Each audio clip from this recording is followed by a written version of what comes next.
Оделот за внатрешна контрола, криминалистички истраги и професионални стандарди при МВР до надлежното основно јавно обвинителство Штип поднесе кривична пријава против МС на работно место советник за управни работи за Штип во оделението за управни работи Штип при оделот за граѓански работи, поради постоење основи на сомнение дека сторил кривично дело проневера во служба. Пријавениот МС во период од 1 јануари па се до 30 јуни лани во повеќе наврати од граѓаните,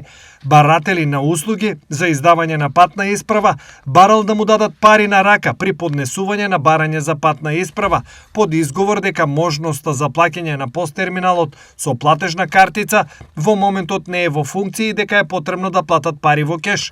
Оделот за внатрешна контрола при МС ќе поднесе предлог за поведување на постапка за кршење на работниот ред и дисциплина и ќе изрече задолжителни мерки од странување од работното место до завршување на дисциплинската постапка.